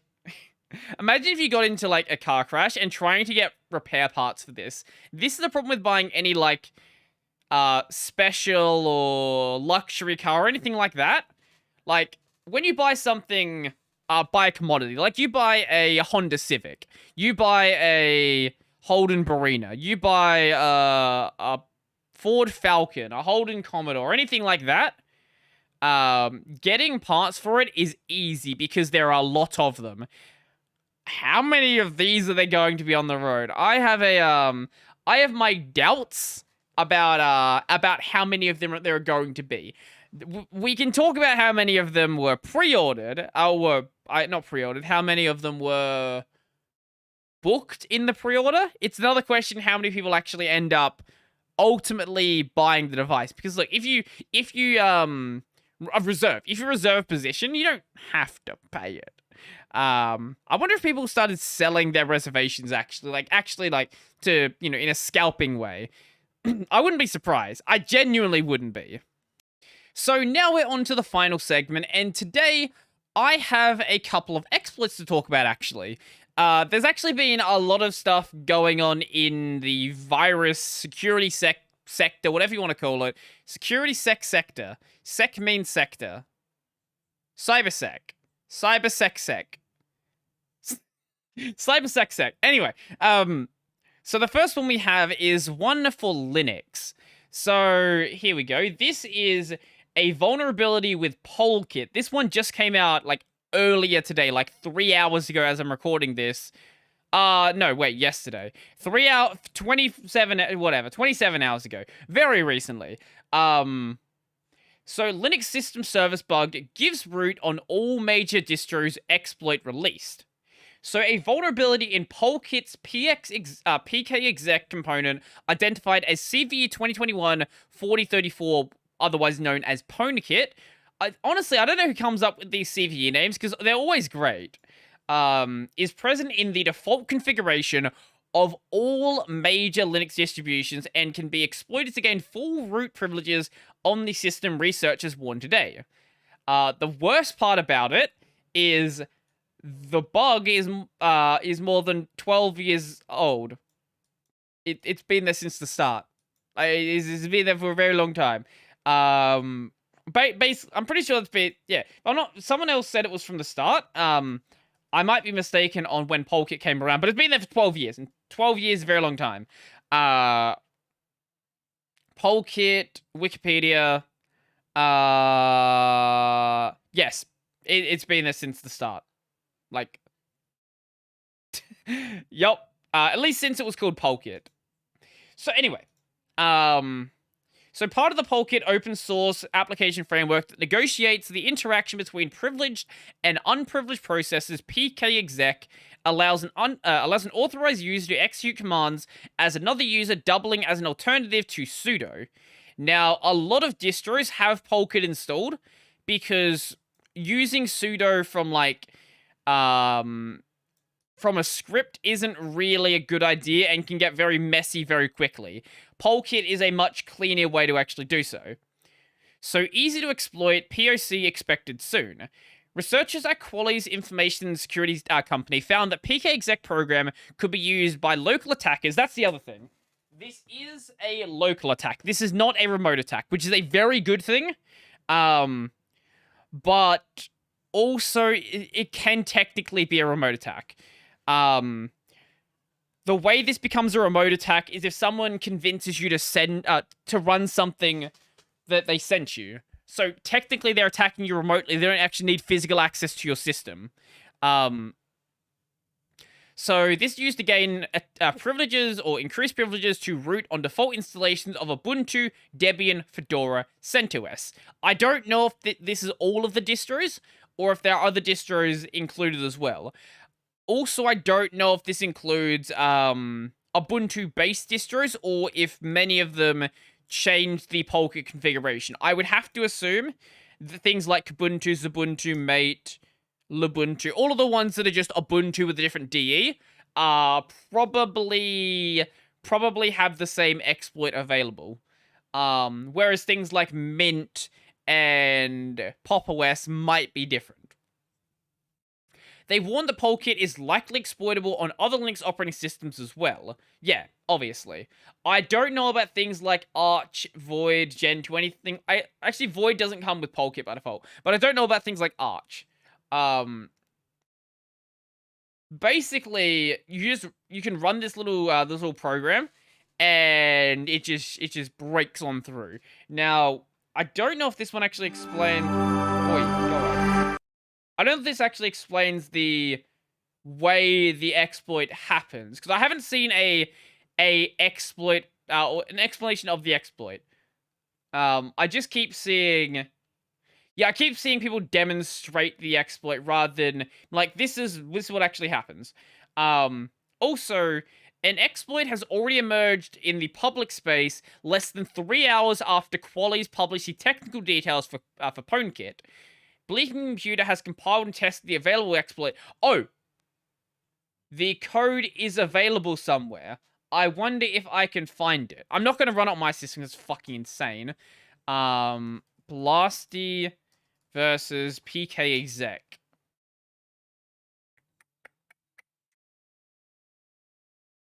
Here, okay, yeah, oh, I see a link somewhere, and the link is gone. Where did you post this on your Twitter? Twitter, give me the deets. Yeah, okay, here we go. Yep, okay, there it is.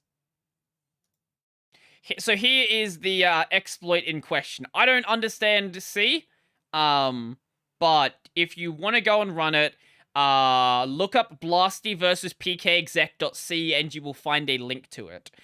Please, please, please run it in a VM if you're going to run it.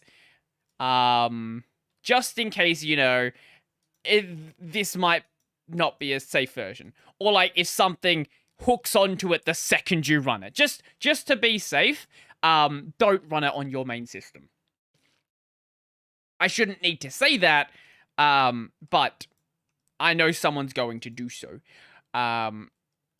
So, I believe patches are available now?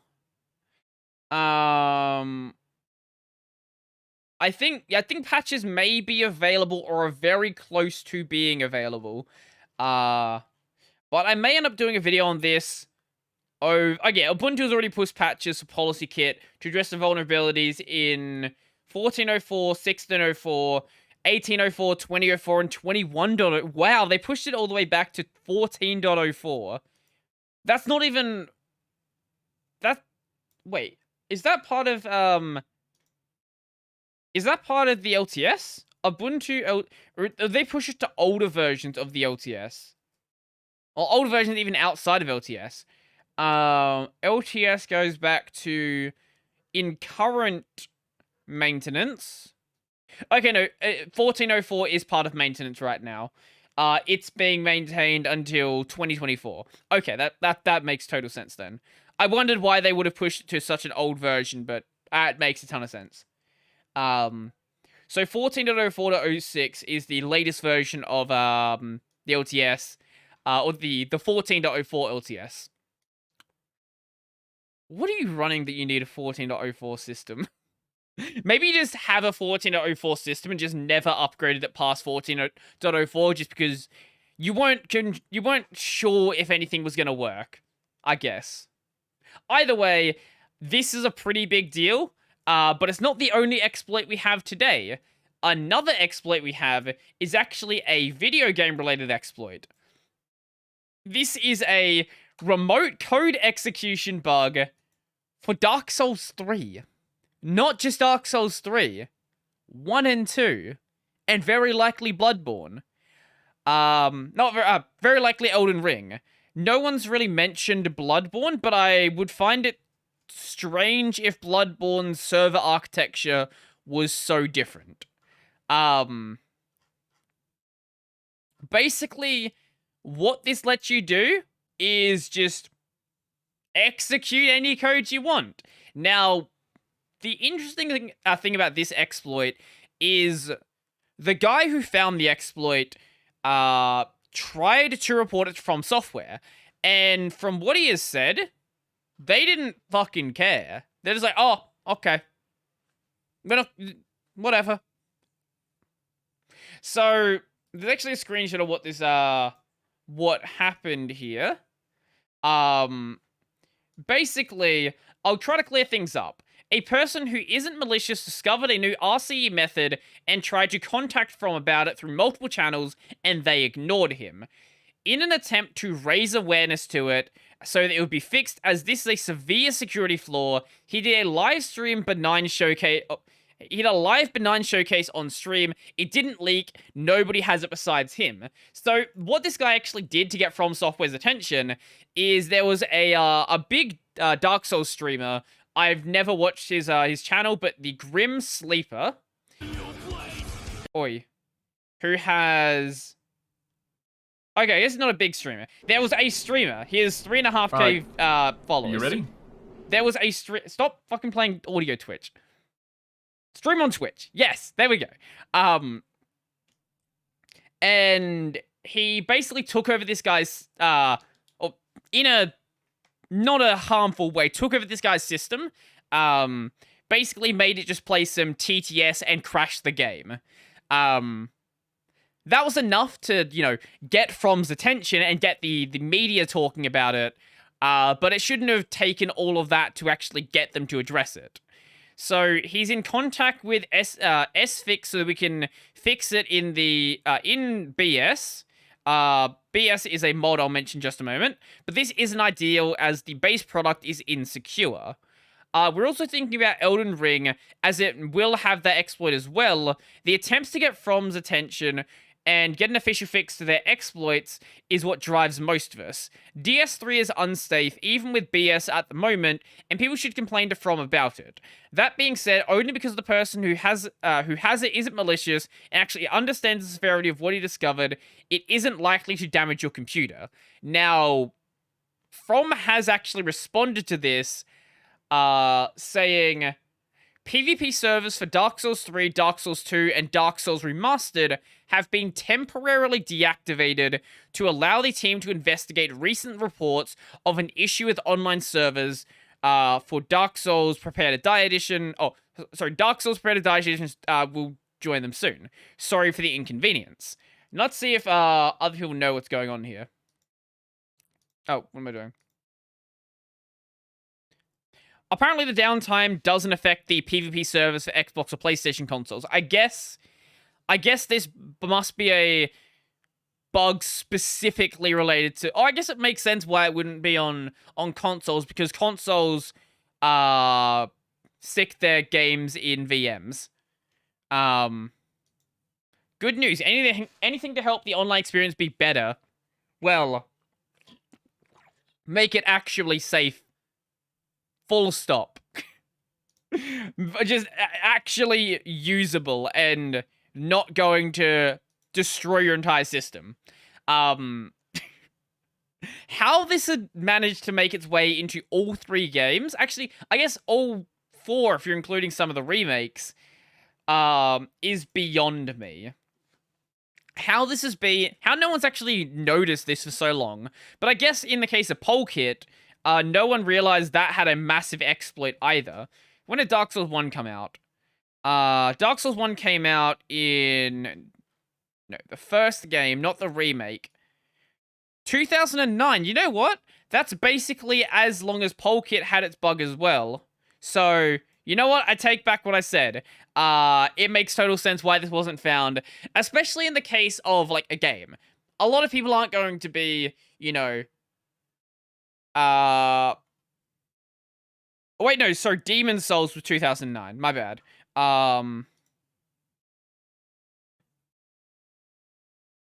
No, when did Dark Souls 1 come out? 2011? 2010? Dark Souls... Okay, 2011. Okay, that makes sense. Either way, it was quite a while ago. I just looked at the Wikipedia page for the Souls series, and the first release is Demon's Souls, and the latest release is Demon's Souls. Because, of course it is.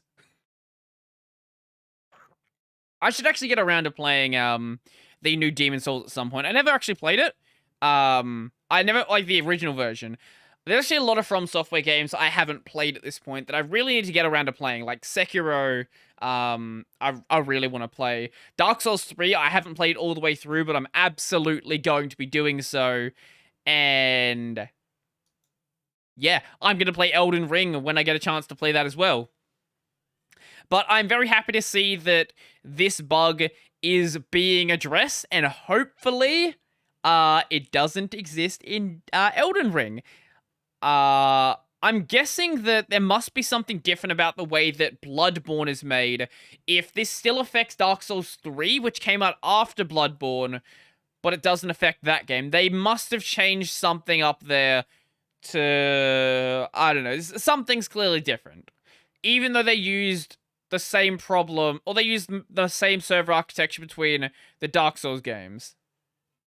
I don't know, maybe it's like somehow locked to the way Dark Souls works or something. I don't know. I really don't know. I don't know enough about the back end for Dark Souls to really explain that. Something I also don't know enough about to really explain is Wordle. So I genuinely don't know what this is, like, at all. I feel like one of those like 70-year-olds who, when Pokemon Go happened, they're like, what is this Pokemon Go? What do you mean you're going around and catching Pokemon? What is a Pokemon? That's how I feel right now. Like, if you go to Twitter and you go to the Wordle tag, there are so many people just like posting these squares that have like colored in squares. And I'm like, what does that mean? What is this?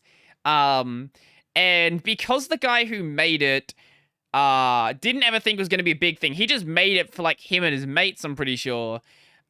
Security is lacking, to say the least. And there's been Twitter bots that have been going around spoiling it. I don't know what it spoils. I guess it tells you like the word for tomorrow or something. I don't know. But yeah, so Wordle is a thing that I don't understand. I don't think I will. I guess it's some sort of like word guessing game or something. But Twitter ultimately did end up banning this specific bot.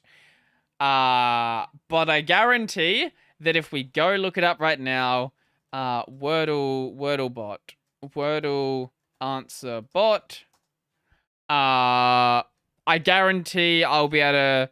I can't find a link to a GitHub repo, but I'm almost certain that there'll be a Python script sitting on a GitHub repo somewhere.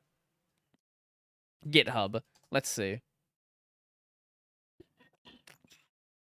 We've got solver bots. We've got a bunch of stuff like that. I'm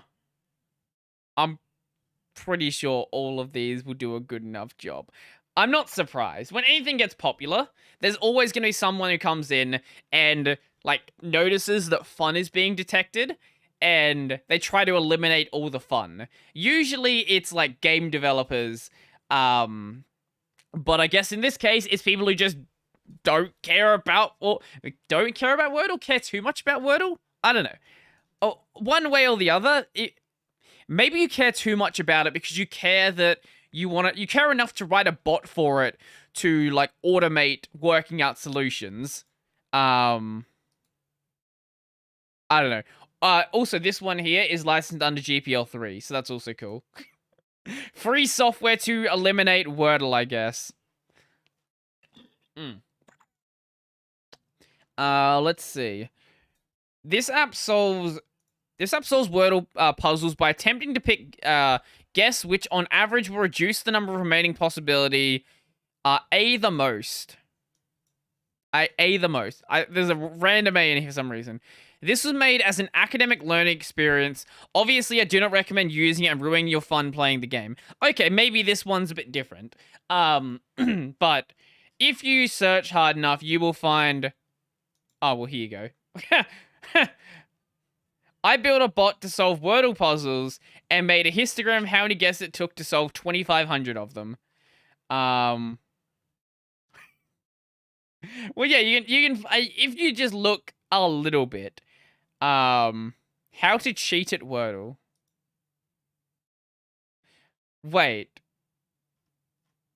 how to fake a Wordle Vim? It's in like it's in your web browser. You can actually just like modify the source. You can like inspect element. Oh, I love it. I love it. You can like use a dictionary. Crazy. Fun is detected. No fun allowed here. That's how it is. Oh my god. I guess we'll end it off with a top level domain which totally won't end in absolute fucking disaster. This is .day. There are going to be a lot of interesting domains using .day. Now, because it is a Google TLD, I imagine that a lot of them will get pulled down fairly quickly. Let's see, soy. That's also a fun one. It's not in the list right now, so you can't actually buy it. I guess there are these exception ones, but totally I totally can't think of ones that you could you could buy. So after February 1st, 8 a.m. Pacific time, you had to buy them. Also, pricing is gonna be fucked on a lot of them. Like, getting all of these, I can't even imagine how expensive renewing these actually would be. Like, even just renewing an expensive .com is very expensive. Like, you can obviously get relatively cheap .coms if you're looking for something, like, not super common. Like, if I look up my name, for example, assuming no one's actually bought mine, on Namecheap here, I wouldn't be surprised if some people have bought other ones, to be honest. .com is only $12.60. It's not the most expensive. Like, other ones are more expensive. Like, .io is very expensive. .health is very expensive. .sl is also quite expensive as well. That's the most expensive we see there. I'm not sure why some of them are so expensive. Like, I would have assumed the pricing is based around how like demanded that domain is. Maybe it's based on how demanded the TLD is. I don't know. Something like that. Either way, expensive, and you don't have to. Just go and get something cheap. Like, go and get yourself a .xyz.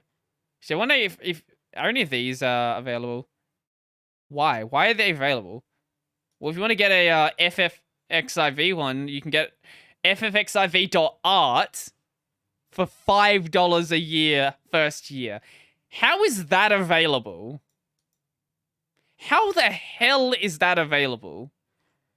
How is ffxiv.homes available? Both of those would be great domains for, like, showing off, I don't know, people's firstly their glamour and also their properties they have. That's insane. I don't know how that's happened. But I guess it did. Get an XYZ. XYZ, like, they're cheap and they look techie. The only problem with XYZs is if you are trying to get something actually ranked under under Google for SEO, Google seems to prioritize things that are like .coms, .govs, .com.aus, .co.uk, things like that. For whatever reason, .xyz isn't ranked as highly. At least that's the general consensus at this point. That seems to be what the data is pointing at. maybe because a lot of, like, because XYZ is so cheap, there's a lot of people who use XYZ for, like, spam. That's a very high possibility. I'm not certain about the reason, but I wouldn't be surprised if that is the reason. Yeah, basically. So do we have anything else on this list? Or have we gone through basically everything? Oh, I completely skipped over the whole FSF and firmware thing. I guess you're gonna have to find that out over on the main channel.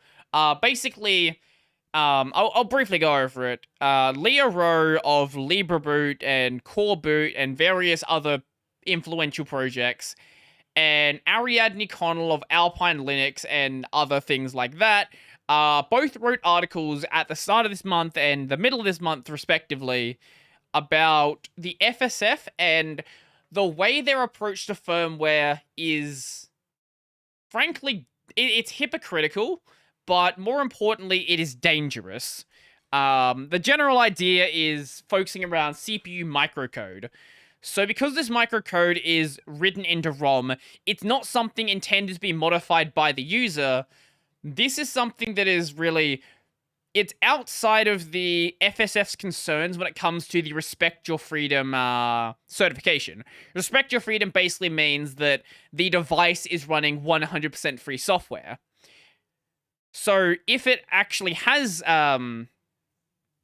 what's the word? If it has this microcode like every CPU does, which is proprietary, updating it is a problem.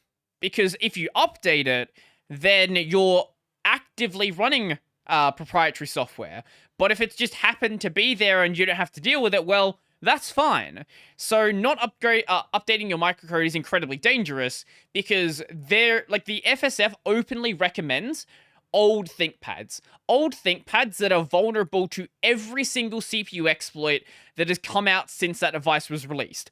You should not be using a device that old without updating the microcode. If you are, the only reason you are safe is because you are lucky, not because there's anything inherently safer about that device. Like, any device released prior to 2018 that does not have a CPU microcode update is vulnerable to things like Spectre and Meltdown. And that's just how it is. Like, there's no getting around that. There's no, like, oh, the old ThinkPad's good. It might be. Just update the microcode and you'll be a lot safer. But I did a full video on this, and I highly recommend going and checking it out, along with reading the articles that that Leah and Ariadne both put out, because they are both really, really good articles. And I also highly recommend going and reading the Twitter thread that Hector Martin did in response to back when Librem 5 was doing some really esoteric system design just for the sake of trying to get the device like recognized as a Respect Your Freedom device, which they ultimately didn't end up getting. It's a mess. I also read the Respect Your Freedom guidelines on like how the exception actually works, because I didn't believe it existed until I actually went and read it. I thought this was just because I know that Leah has like a history with like getting into beef with Stallman, so I thought there might have been like something like that. But no, I went and read it for myself, and yeah, this is actually how it is. Like, this is just a mess, and the FSF doesn't address it. Like, they just sort of push it under the table, and no one really talks about it. Whereas what should be happening is there shouldn't be any devices marked as a Respect Your Freedom device unless it is running 100% free software. So there's not going to be any devices that are, but the FSF can still exist to, I guess, educate people about the fact this proprietary software is here, and that by using these systems, you are going to be running it. I guess the last thing we'll talk about is just a quick topic. Coinbase is That's the wrong link. Oh, I clicked on the wrong link. Okay, that's my bad. Coinbase. Yes, Coinbase is going to make it much, much easier to export your cryptocurrency taxes. Now, this is going to be something that angers a lot of people. Like, oh, taxes? I got to pay taxes when I do my crypto stuff? Yes. I'm going to tell you something, right? I've been in Discord servers where there are people openly talking about not paying taxes when doing stuff with crypto. Now, these are not Monero Discords or any privacy token, anything like, it's not people doing Tornado Cash or anything like that. This is people on like LBC, on Bitcoin, on public ledgers. Now, this might not be obvious to some, but tax agencies have ways to track public ledgers. The tools are very, very, I guess, in their infancy at this stage. But give it 5 or 10 years, and you're not getting away with not paying taxes with your crypto. And honestly, I wouldn't be surprised if it gets to a point where they just automatically collect the information for you. I would love that. It would be great. It means I don't have to deal with it. But yeah, basically Coinbase is going to make that much, much easier. So pay your taxes, because otherwise the IRS is going to come knocking on your door and you don't want to deal with the IRS. Of all of the organizations that I don't want to deal with, it is my tax agency, and I hear the IRS is especially bad for that. So, I think that is going to be pretty much everything for me today. This has been the 100th episode, I guess. I keep saying this, but I will bring guests on at some point in the future. It's just a matter of me sending people messages on Twitter and stuff. So it'll happen at some point.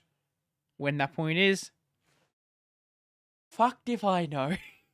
I'm gonna go, get this video rendered, play some Final Fantasy after that, have some dinner, and yeah. So tomorrow on, I guess I'd still be doing this. I think I'd still have one more stream left by the time you guys see this. We'll be playing more Spyro. Spyro Year of the Dragon Reignited. We're almost done with the game because Spyro 3 takes fuck all time. Then on the day after, we're doing Hollow Knight. And probably on the Saturday when you see this, I might be streaming Super Tux again, but I have no confirmation of that being the case. So, whatever happens, happens. Yeah. My main channel is Brody Robertson, in case you've never heard of it. I do Linux stuff. Gaming channel, Brody Robertson Plays. If you are listening to the audio version, the video version is available over on Odyssey and YouTube. Odyssey, I used to be early. Now I'm very lazy about uploading because Odyssey is basically dead at this point. The audio version for the video watchers is available on Anchor, RSS feed, Spotify, anywhere you can find podcasts, you'll be able to find it. That's going to be it for me. I just realized I wasn't on the right scene. That's going to be it for me. I'm still horrible at running a podcast, but it is what it is. So, I'm out.